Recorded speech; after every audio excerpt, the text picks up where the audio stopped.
Wafatnya Ratu Elizabeth II akan berdampak terhadap situasi global khususnya bagi negara-negara persemakmuran Inggris. Untuk membahasnya sudah bergabung melalui sambungan Zoom pengamat hubungan internasional Dina Prapto Raharja. Saat malam Mbak Dina.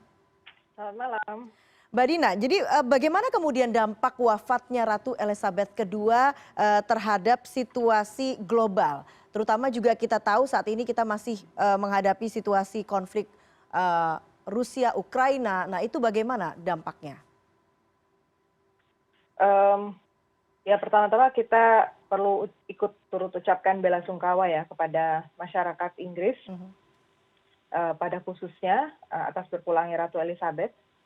Em, Buat rakyat Inggris ini satu hal yang menurut saya pasti menambah rasa eh, tidak pasti ya Oh, secara politik maupun ekonomi. Karena situasi di Inggris sebenarnya tanpa berpulangnya Ratu Elizabeth saja sudah ada beberapa masalah yang masih harus diselesaikan.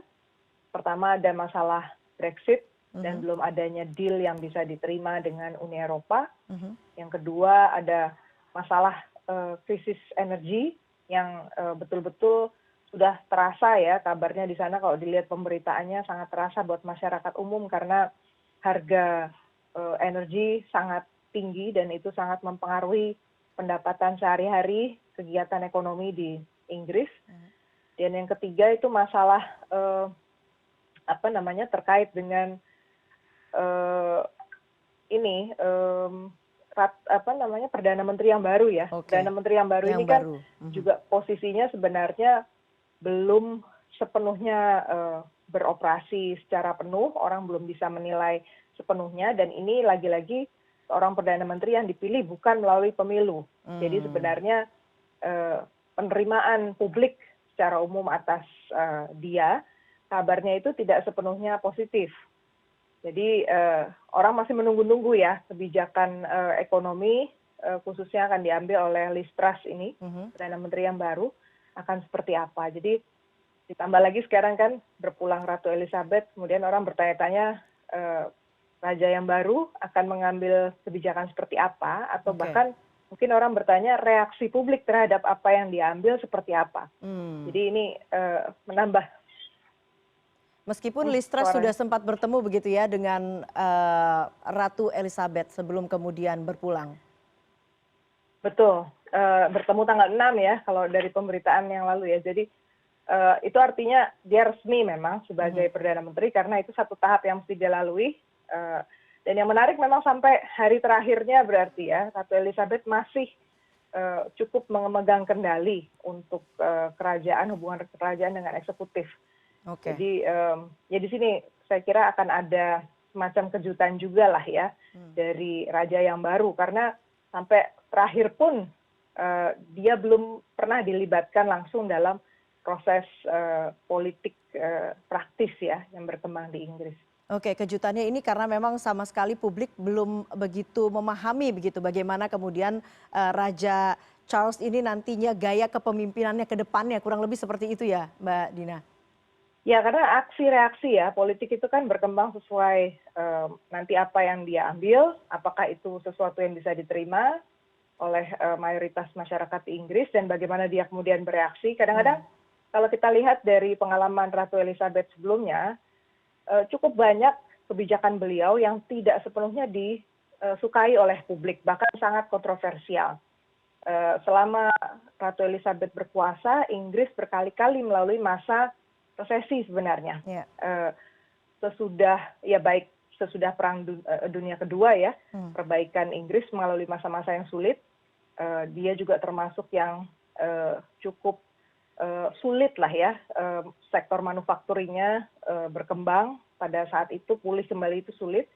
Kemudian pasca Perang Dingin juga secara relasi dengan negara-negara yang awalnya itu menjadi koloni mereka, menjadi negara-negara anggota persemakmuran mereka, Mhm. itu juga ada relasi yang berubah. Terus di dalam negeri juga ada gejolak gitu ya terkait Oke. harga energi lain-lain. Itu Ratu Elizabeth pernah mengalami masa-masa itu. Oke. Tapi cara beliau mengambil tindakan pada saat itu yang menarik adalah tidak pernah frontal ya terhadap masyarakat. Kata-kata yang diambil selalu positif, selalu assuring gitu ya, menenangkan, dan pada akhirnya orang akhirnya melihat ke arah yang lain gitu loh, seakan-akan masalah yang tadinya muncul itu jadi nggak ada gitu karena statement-statement dari Ratu Elizabeth. Nah, apakah bisa raja yang sekarang ini kalau menerapkan strategi yang sama sekalipun itu menguasai keadaan? Itu satu, dan yang kedua tentu apakah beliau sendiri bisa mengambil tindakan yang seperti itu, karena lain orang lain gaya ya. Betul. Jadi ya itu yang kita masih belum tahu ya. Oke, itu challenge yang kemudian dihadapi di dalam wilayah Inggris begitu. Bagaimana kemudian dengan tantangan dari raja yang baru ini, Raja Charles III terhadap negara-negara persemakmuran? Ya, ini yang menarik catatan Inggris ternyata tentang jumlah negara persemakmuran yang menurun ya di zaman Ratu Elizabeth. Ya.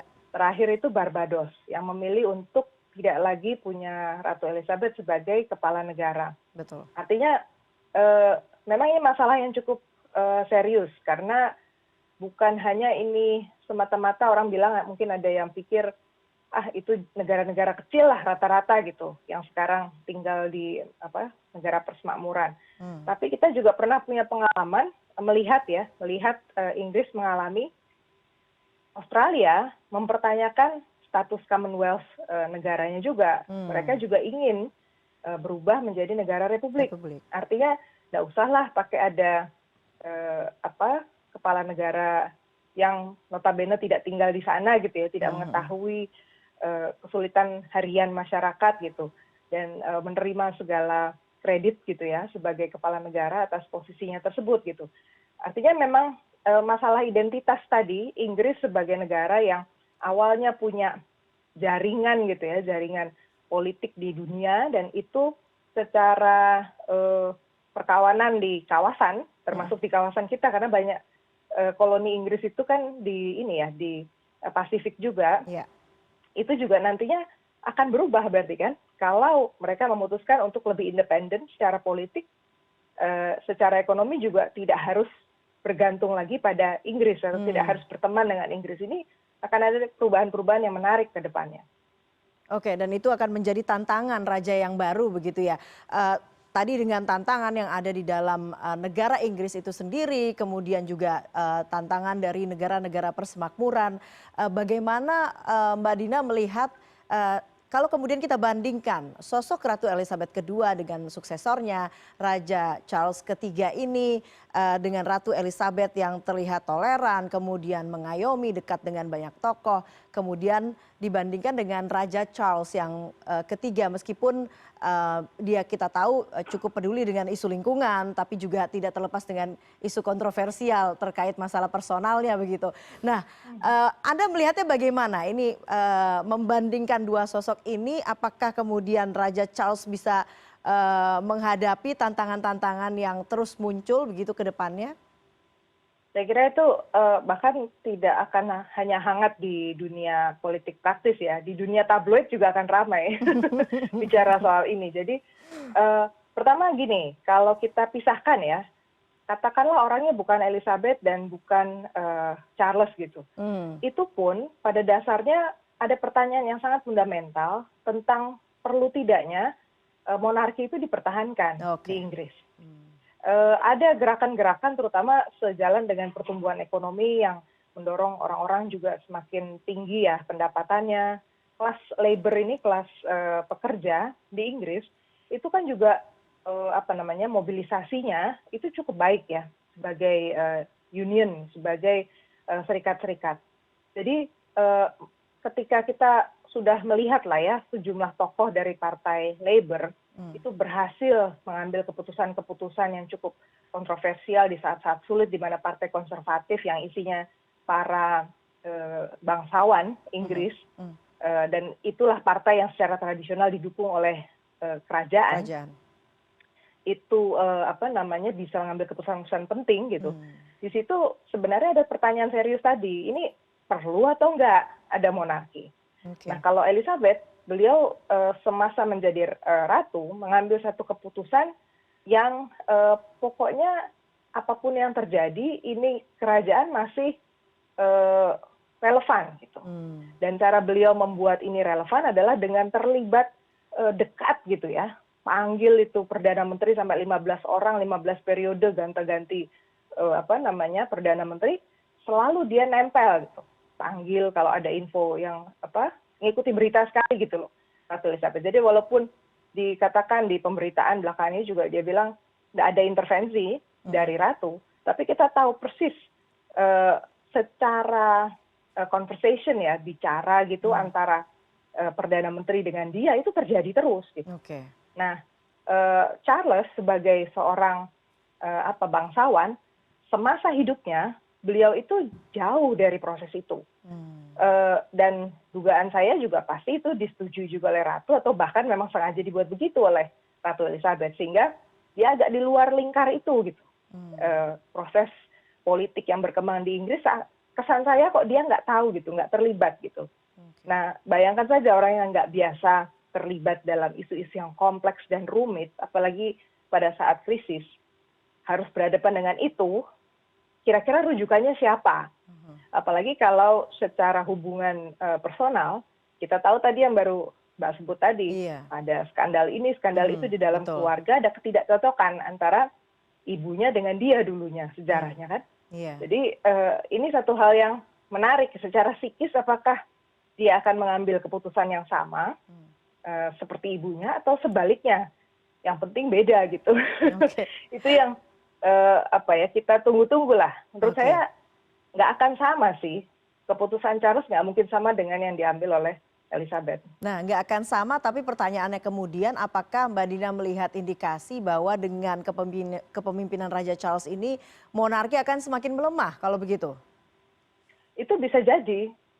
Bisa jadi karena gini, bertahan tidaknya satu institusi sangat tergantung juga pada konteks ya.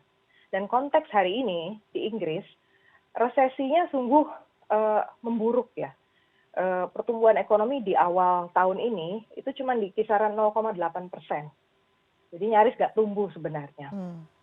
Dan tadi catatan saya di awal udah bilang bahwa sampai hari ini belum ada titik terang komunikasi antara EU dengan Inggris terkait proses keluarnya dia. Padahal jelas kan, makanya Theresa May dulu juga akhirnya terpaksa harus mundur karena deal ini nggak terjadi. Boris Johnson juga nggak berhasil bikin ini terjadi berarti kan.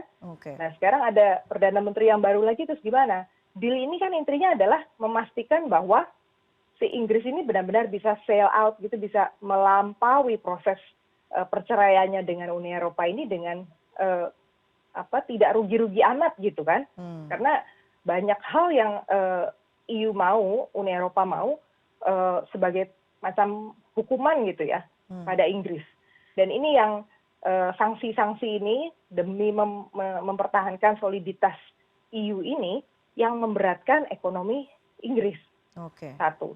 Jadi sisi lain ya, kalau di kawasan saya lihat di kawasan Indo-Pasifik ini kan aktif sekali nih sekarang si Inggris ini sebenarnya. Sebelum kejadian Ratu Elizabeth ini mundur, AUKUS ini sudah makin terlihat ya aktivasinya. Kemarin bulan Maret ada pertemuan senior official meeting, jadi pejabat-pejabat tingginya AUKUS, Australia, UK sama Amerika Serikat sudah kumpul di situ.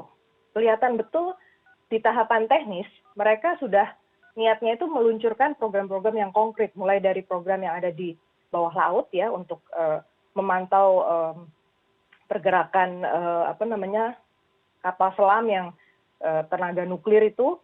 Kemudian ada artificial intelligence, ada macam-macam program ya yang dia kembangkan di situ untuk mulai jalan. Jadi secara praktis sebenarnya kebutuhan uang, finansial stabilitas ekonomi Inggris ini penting sekali untuk itu terrealisasi gitu. Jadi kalau satu negara dalam situasi yang cukup sulit di dalam negeri, krisis energi, belum ada breakthrough dengan Uni Eropa, di sisi lain spending yang besar nih soal pertahanan keamanan yang sudah dicanangkan itu mesti sudah jalan, berarti kita akan menyaksikan akan ada deal-deal ya. Oke. Di sini yang mungkin kritis dilihat. Apakah berhasil atau enggak kita belum tahu. Tergantung juga dari si Amerika dan Australia ya. Mhm. Mereka masih menopang, masih sejalan, atau di tengah jalan nanti ada satu hal yang berbenturan antara mereka dengan Australia. Di sini yang menarik. Dan kemudian sosok Raja Charles itu nantinya juga diharapkan bisa ikut berkontribusi begitu ya, Mbak Dina? Ya, mau nggak mau. Sama seperti dulu pas eh, keluar dari Perang Dingin, Inggris banyak kesulitan juga secara ekonomi di dalam negeri. Mereka kan berpaling pada Amerika Serikat. Dan pada saat itu kebetulan sama-sama partai Republikan ya. Di sana Republikan, di Inggris konservatif gitu. Hmm. Sehingga bisa buat satu program internasional yang secara umum intinya pengetatan ikat pinggang gitu. Itu bisa ditularkan ke banyak negara, zamannya Thatcher sama Reagan ya. Oke. Itu yang kemudian efeknya bisa dirasakan di banyak tempat. Gitu. Tapi lagi-lagi kembali ke konteks ya. Hari ini di kawasan kita ini ada China, di kawasan sana tempat mereka berada ada Rusia. Dan bermain dalam era yang sekarang berarti tidak seperti yang dulu, di mana pemain utamanya masih mereka gitu loh. Sekarang ada pemain baru. Nah ini yang kita masih harus lihat, belum bisa saya sampaikan sekarang karena tergantung ini masih transisi ya, belum ada statement apapun dari Charles. Kita lihat dari raja yang baru ini besok ya, dia akan bikin pernyataan. Kita cermati saja yang disampaikan apa dulu, reaksi dari Perdana Menteri juga seperti apa. Kalau sekarang situasinya masih lebih banyak berduka ya, lebih banyak saling menguatkan gitu. Tapi kita lihat hari-hari ke depan ini sangat kritis untuk kita cermati. Oke, poin-poin apa saja kemudian yang perlu kita cermati sehingga bisa melihat suksesi dari almarhum Ratu Elizabeth II ini menuju ke Raja Charles III itu bisa dikatakan sukses? Kalau saya melihat pertama antara statement dengan tindakan ya, apakah matching atau tidak gitu.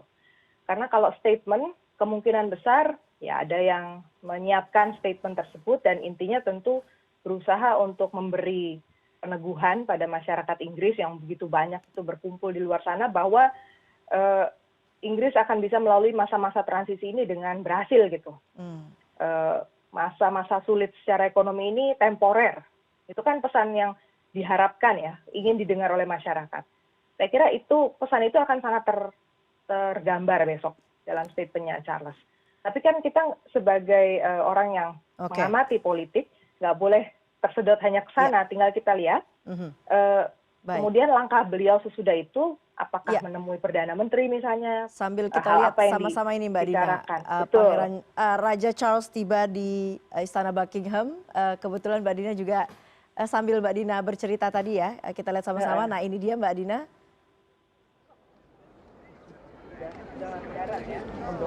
Ya, ini Raja Charles baru tiba di Istana Buckingham. Seperti yang tadi Mbak Dina sempat sampaikan ya, ada beberapa poin begitu ya yang kemudian menjadi poin penting bahwa suksesi ini kemudian berjalan dengan mulus dari Ratu Elizabeth II ke Raja Charles III ya, Mbak Dina. Beberapa hal penting lain tadi soal pertemuan dia dengan dengan Perdana Menteri ya. Oke. Karena satu hal yang cukup signifikan menjadi beban tanda petik gitu ya untuk keuangan pemerintah Inggris adalah biaya-biaya untuk keluarga kerajaan. Angka itu cukup fantastis kalau Anda ikuti, bahkan sekarang ada website yang khusus mengikuti